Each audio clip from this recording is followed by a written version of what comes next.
주일에 주신 하나님 말씀은 요한복음 5장 13절부터 15절입니다. 고침을 받은 사람은 그가 누구인지 알지 못하니 이는 거기 사람이 많으므로 예수께서 이미 피하셨습니다. 그 후에 예수께서 성전에서 그 사람을 만나 이르시되 보라 내가 나았으니 더 심한 것이 생기지 않게 다시는 죄를 범하지 말라 하시니 그 사람이 유대인들에게 가서 자기를 고친 이는 예수라 하니라. 아멘. 아난겔로 이런 제목으로 말씀을 전하겠습니다. 이 아난겔로는 헬라어입니다. 오늘 본문 마지막 문장의 동사가 아난겔로입니다.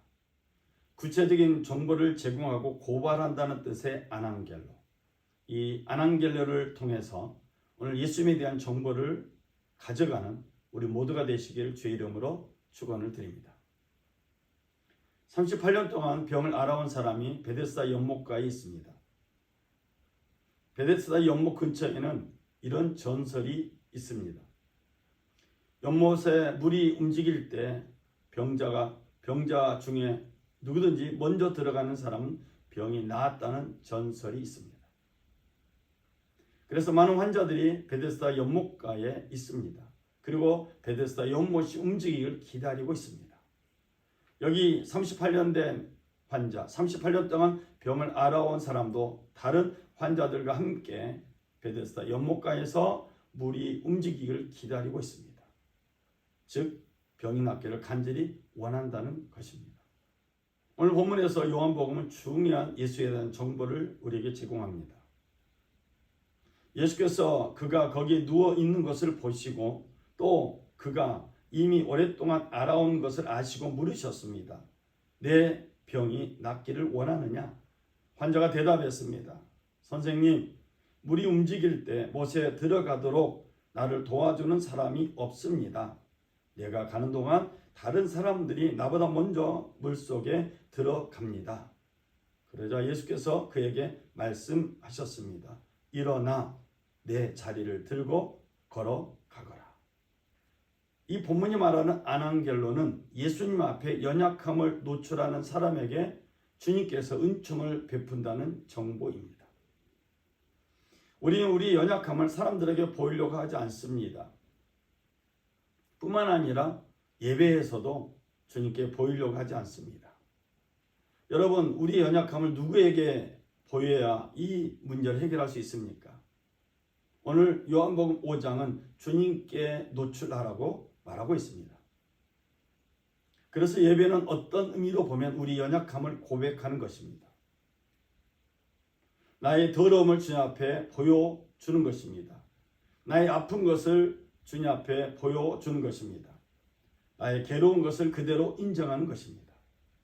복되도다 마음이 가난한 사람들은 하늘나라가 그들의 것이다. 복되도다 슬퍼하는 사람들은 그들에게 위로가 있을 것이다. 마음이 가난한 사람, 슬퍼하는 사람, 애통하는 사람에게는 하나님의 위로가 임하고 하나님의 응답이 임한다는 복된 말씀입니다. 마음이 가난한 사람, 슬퍼하는 사람은 이 땅에 소망을 두지 않는 사람이라는 뜻입니다.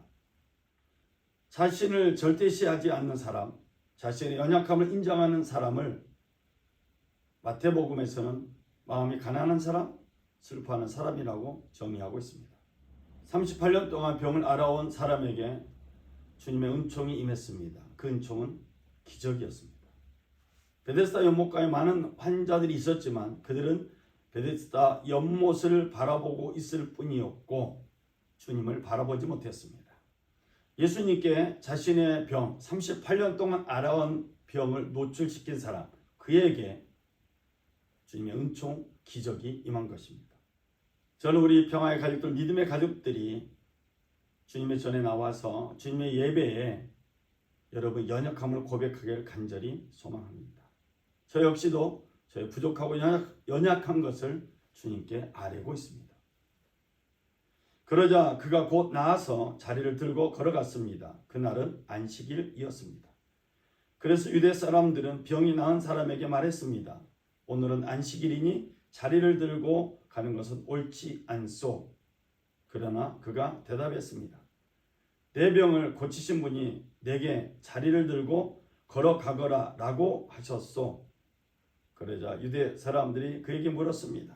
당신에게 자리를 들고 걸어가라고 말한 사람이 대체 누구요? 38년 동안 병을 알아온 사람에게 예수님의 그 말씀은 복된 소식이었습니다. 이 사람에게 율법은 중요하지 않았습니다. 오늘이 안식일이냐 아니냐가 중요하지 않았습니다. 병이 나을 수만 있다면 그는 어떠한 수모든지 견디어낼 수 있었습니다. 이 사람은 예수의 말씀을 들었습니다. 예수님께서 일어나 그 자리를 들고 걸어 나가라는 예수의 말씀을 들었고 그는 순종했습니다. 주님의 말씀을 전혀 의심치 않고 순종한 사람에게 상상할 수 없는 기적이 일어났습니다. 예수님께 일하시는 역사, 주님께서 함께하는 역사가 일어난 것입니다. 이처럼 주님께서 일하시면 장로들의 전통을 뛰어넘습니다. 이처럼 주님께서 일하시면 율법의 범주를 뛰어넘습니다. 어찌 보면 예수님께서 이 땅에 육신의 몸을 입고 오셨다는 것, 이 성육신 자체가 우리의 상상을 초월하는 신비로움이기 때문입니다. 성육신하신 예수님을 통해서 그의 음성을 듣고 그의 말씀에 순종하는 사람에게 신비로운 역사가 나타나는 것입니다. 율법으로 살고 있는 사람, 심지어 자기의 종교적 신념으로 살고 있는 사람에게는 38년 된 환자가 나은 그런 기적은 나타나지 않습니다. 율법으로 살고 자기 신념으로 살아가는 사람들에게는 이런 감동이 없습니다. 안식일을 지키느냐 지키지 않느냐 그 글자에 매여 있을 뿐이지 성령의 감동이나 하나님의 감동은 전혀 없다는 것입니다. 기적이 일어난 현장에서 기적을 일으킨 분에 대한 관심도 없는 사람, 나를 구원해 주신 그분에 대한 관심이 없는 사람의 삶은 몸이 건조할 수밖에 없습니다. 안식일을 지키는 것, 주일을 잘 지키는 것도 중요하지만 자신의 연약함을 주님 앞에 노출시키는 것이 훨씬 더 중요하다고 요한복음은 아난겔로로 말씀하고 있습니다. 병이 나은 사람은 그 분이 누구인지 알 수 없었습니다. 그곳에는 많은 사람들이 있었고 예수께서는 이미 떠나셨기 때문입니다. 나중에 예수께서 성전에서 이 사람을 만나 말씀하셨습니다. 보아라, 내가 다 나았구나. 더 심한 병이 내게 생기지 않도록 이제 다시는 죄를 짓지 마라. 그 사람은 유대 사람들에게 가서 자기 병을 고치신 분이 예수라고 말했습니다. 병이 나은 사람은 38년 동안 알아온 병을 가지고 있다가 병이 나은 사람은 자기 병을 고쳐준 사람이 누구인지 몰랐습니다. 그곳에는 많은 사람들이 있었고 예수님은 그 자리를 피해버렸습니다. 예수님은 사람들에게 보이려고 병을 낫게 하지는 않았습니다. 예수님의 목적은, 치료의 목적은 그 사람의 질병과 삶을 회복시키는 데 있었습니다. 38년 동안 병을 알아왔으니 그의 삶이 얼마나 힘들었는가를 우리가 짐작할 수 있습니다. 이제는 그 질병으로 고통받는 삶이 아니라 자유함을 얻는 삶, 회복된 삶을 살라고 예수님은 치료하신 것입니다. 오늘 요한복음 5장은 아난겔로라는 말씀을 통해서 예수님에 대한 구체적인 정보를 알려주고 있고 그리고 우리에게 그 예수님의 은총을 어떤 의미로 보면 고발하고 있습니다. 사랑하는 여러분, 예배는 우리 연약함을 노출하는 것입니다. 우리의 연약함, 부족함, 그 모든 것을 주님께 노출함으로 이 38년 된 병자처럼 치료받고 응답받는 역사가 임하길 주의 이름으로 부탁을 드립니다. 병이 나을 뿐만 아니라 인생도 회복되어서 영원한 기쁨을 누리는 우리 모든 믿음의 가족들, 평화의 가족들 되시길 주님의 이름으로 축원을 드립니다. 기도하겠습니다. 사랑의 주 하나님 아버지, 연약한 자에게 예수 그리스도의 이름을 허락하여 주시고 예수 그리스도의 이름 앞에 나의 연약함을 고백하고 노출시키게 하심을 감사합니다. 나는 죄인입니다. 늘 연약합니다. 늘 하나님 말씀과 반대되는 삶을 살아가는 시간이 더 많습니다. 오늘 다시 나의 연약함을 예수님 앞에 펼칩니다.